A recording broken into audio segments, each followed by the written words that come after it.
J'ai aperçu le trait de rive, celui qui côtoie l'air et l'eau, le calcaire pour témoin. Il réalise l'invisible. La mer et le ciel ne font plus que s'effleurer. Le sel alors affleure et forme une laisse de cristaux.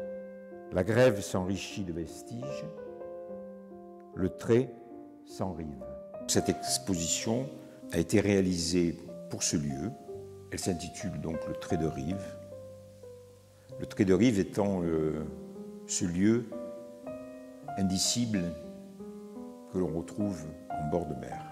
De mon travail précédent, j'ai toujours le contact comme point de départ. Contact avec l'élément, avec la roche notamment, le papier et la roche, tels que j'ai pu les réaliser auparavant sur la Sainte-Victoire, sur le Fougy. Là, j'ai ajouté à ce contact du mouvement, avec l'arrivée de la glace et des cristaux de glace. L'idée étant de partir des cristaux de glace vers les cristaux de sel, de réaliser un petit peu ce passage entre les deux. Et donc j'ai installé dans un réceptacle un pain de glace et du sel, sur un tapis de sel. La glace, bien évidemment, a fondu en 30 heures quand même. Elle a rejoint le sel sous forme d'eau. Et là, que va-t-il se passer? Eh bien, le sel, normalement, va cristalliser. Et on retrouve dans cette exposition la même démarche sur les plexis que j'ai réalisés à partir d'eau de mer et de sel. Alors, les supports que j'ai choisis, principalement, sont des supports transparents. Bon, comme nous sommes dans une chapelle baroque, le décor, si je peux appeler ça un décor, est assez chargé. Donc il a fallu que je trouve un moyen pour éviter de charger davantage. Et le moyen que j'ai trouvé, c'est le plexiglas, c'est la transparence. Donc ça, c'est le deuxième contact. Le troisième contact, c'est le contact entre le papier japonais que j'utilise pour les empreintes et l'encre. Pour moi, c'est une nouveauté.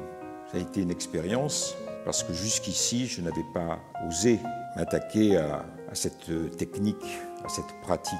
Toujours un peu pour les mêmes raisons, c'est-à-dire que cette pratique, cette technique a été amenée à son paroxysme par de très grands peintres, calligraphes. Mais je me suis forcé un petit peu à aller vers ça et j'ai réussi à faire ce contact entre donc l'encre et le papier japonais.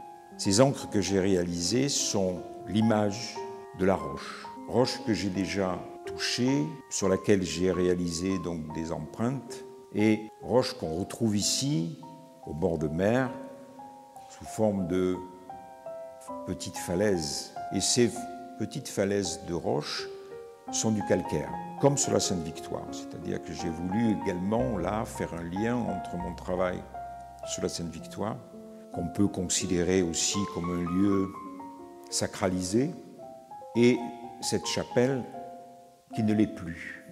Cette chapelle donc, qui a été érigée il y a quelques siècles, sûrement pour l'éternité, désacralisée.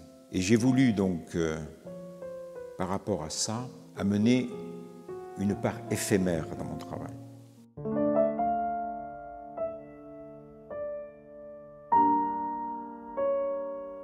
Toutes les œuvres, quasiment toutes les œuvres qui sont présentées ici, sauf une ou deux, sont des œuvres éphémères.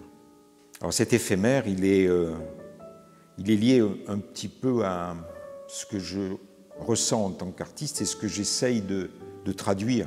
Un artiste, c'est quelqu'un qui doit dégager un petit peu un passage, qui doit éclairer un passage. Et j'ai essayé par ces pièces éphémères de dégager ce passage. Alors ce passage, il est lié aussi à la ligne. Quand j'étais en Afrique, ce qui me faisait rêver, c'était les traces, les marques au sol dans la savane. Ces marques au sol dans la savane forment une ligne.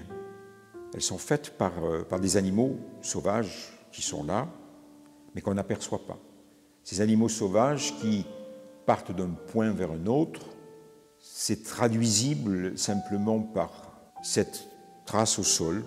Et cette trace au sol, cette ligne, ces marques, sont un petit peu à l'origine de tout mon travail. On le retrouve ici, donc, dans les encres, mais pas uniquement.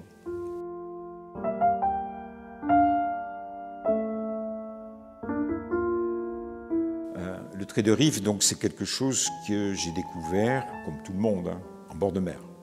Et ce trait de rive, il est indicible, c'est-à-dire qu'il est insaisissable. Mais la mer a des mouvements, et que ces mouvements sont, comment dirais-je, comme tout mouvement, ils sont insaisissables. Ce que j'ai voulu essayer de faire, c'est de parler du contact entre la mer, l'eau de mer, et l'air, avec effectivement comme témoin la roche, la terre. C'est-à-dire qu'il y a 3 éléments essentiels dans mon travail présent: l'eau de mer, l'air et la roche. Et le contact entre l'eau de mer et l'air fait que le sel apparaît. J'ai voulu en faire un constat. C'est ce moment où il se passe quelque chose qui est quasiment invisible à nos yeux, mais qui laisse une trace. Et c'est là où je rejoins l'idée de la trace et de la ligne.